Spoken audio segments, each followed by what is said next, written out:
Esse pequeno monte de comida, formado pela mistura de algum alimento com farinha, foi apelidado pelos portugueses de capitão, alcunha que até hoje é utilizada no interior de São Paulo e de Minas Gerais, incluindo aqui em casa. Bem-vindo a 100 Livros Nacionais, eu sou Sabrina Romã e hoje eu te conto sobre Farinha, Feijão e Carne Seca, um tripé culinário no Brasil colonial, de Paula Pinto e Silva, e eu vou me basear nessa edição aqui do Senac, que é a terceira edição revista e atualizada. Tem uma outra edição à venda com outra capa e eu não sei qual as diferenças entre as duas, tá? E como essa é uma não ficção, eu vou pular aquela estrutura oficial do canal de evitar spoilers e me preocupar com níveis de informação e vou só sair falando sobre o livro, tá?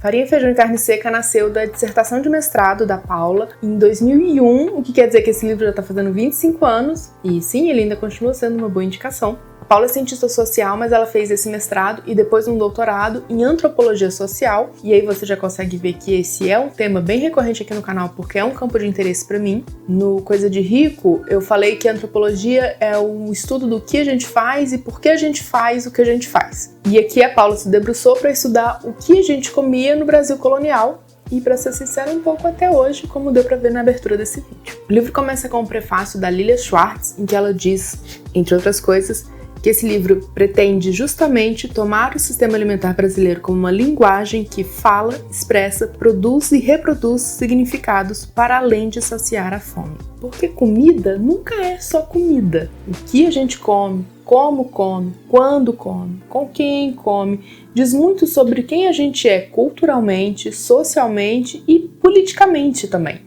Deus me livre de colocar política na comida, né? Logo depois do prefácio e a parte dos agradecimentos, que é de praxe nesse tipo de obra, e aí já dá pra perceber que tem bastante gente interessada em estudar a alimentação pelo viés da antropologia, e então começa efetivamente o corpo do estudo. Logo no início, a Paula diz que o objetivo desse livro é identificar uma cosmologia alimentar no Brasil colonial que crie, retrate e simbolize um idioma culinário próprio, a partir de alimentos, utensílios e modos de comer assimilados de diferentes culturas e descritos pelos viajantes estrangeiros durante aquele período. Quando a gente fala em idioma culinário, pode parecer um pouco estranho para quem não estuda o assunto, mas pensa num francês falando, e então pensa num japonês falando. Primeiro que a gente pensou em homem, né? Mas tudo bem. O jeito que eles falam não muda só pelo som das palavras que estão sendo ditas. As diferenças entre os idiomas, elas vão se dar não só no jeito que uma vogal é expressada, mas no tom de voz, nas expressões corporal e facial, no jeito que a frase é construída, entende? Cada idioma não vai ser só um monte de palavras juntas e sons diferentes um do outro, mas sim um retrato daquela cultura. O idioma culinário vai funcionar da mesma forma, por exemplo, com algumas combinações de ingredientes que são a cara de alguns locais. A gente pode pensar, por exemplo, que doces árabes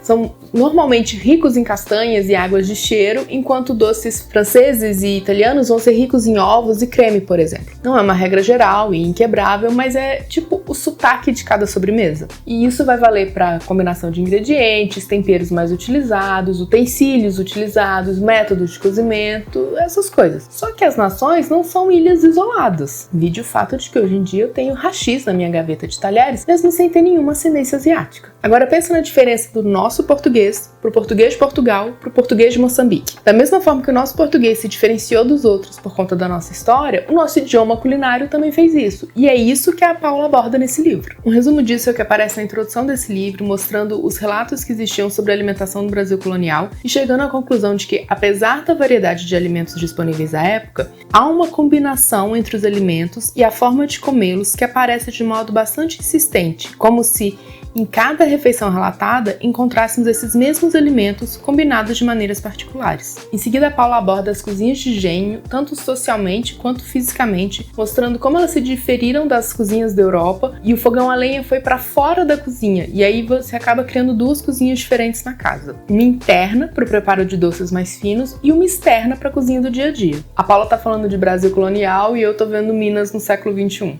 Ela também fala sobre a conexão pomar, horta, quintal, falando sobre o que abastecia essas cozinhas e sobre o que era mais comum nessas produções e como era a alimentação, tanto no dia a dia quanto nos dias de festa dessas famílias. E quando eu digo famílias, é bom a gente lembrar que a gente está falando de donos de engenhos, não dá para esquecer o contexto aqui. A base dessas cozinhas podia até ser europeia, mas elas tinham muito de indígena e muito de África, quisessem assim as ou não, porque colonização, já ouviu falar?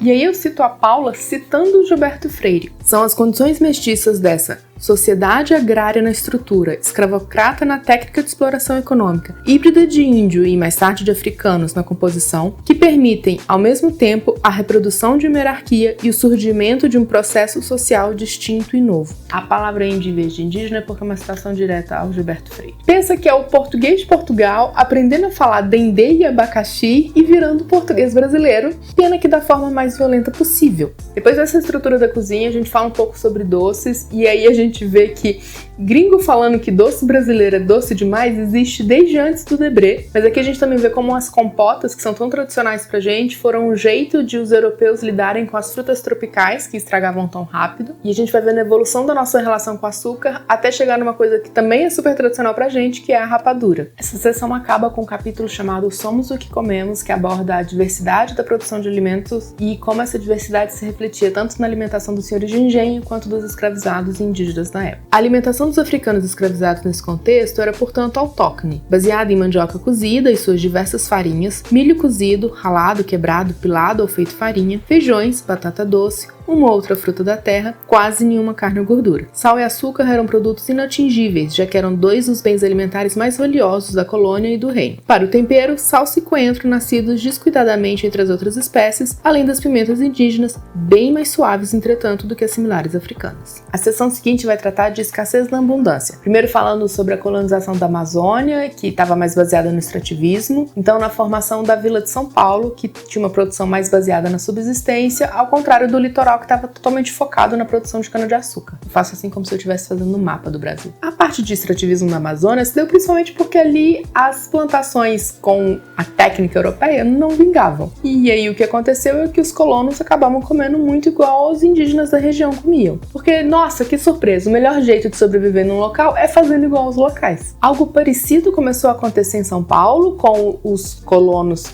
Eu odeio essa palavra colono porque parece tão inofensiva, com os paulistas adotando alguns dos costumes indígenas, mas nessa região foi possível implementar as lavouras tradicionais para os padrões europeus da época. E aí a gente começa a ter uma noção do tripé, farinha, feijão e carne seca começando a se formar conforme a Paula vai contando como se deu a colonização dessa área do Brasil. Assim, é possível insistir na existência de um tripé alimentar formado por farinha, feijão e carne seca, nascido no âmbito da sociedade colonial, a partir do encontro e do desencontro de culturas diferentes, e que acena para a forma peculiar como se desenvolveu essa sociedade, marcada pela dicotomia, pela hierarquia, pela diversidade e pela fome. Se entendermos que esses alimentos representam mais do que a comida em si, a negociação de um conjunto de práticas e modos de comer, será fácil aceitar a ideia de que constituem uma espécie de linguagem por meio da qual podemos refletir sobre a própria realidade. A seção seguinte trata justamente desse tripé. Paulo começa falando da farinha e abordando tanto a farinha de milho quanto a farinha de mandioca, desde o cultivo desses vegetais por diferentes populações indígenas ao longo do território, até a formação do pirão. Chamado de comida gosmenta no linguajar tupi, o pirão nasceu como uma perfeita mistura da técnica portuguesa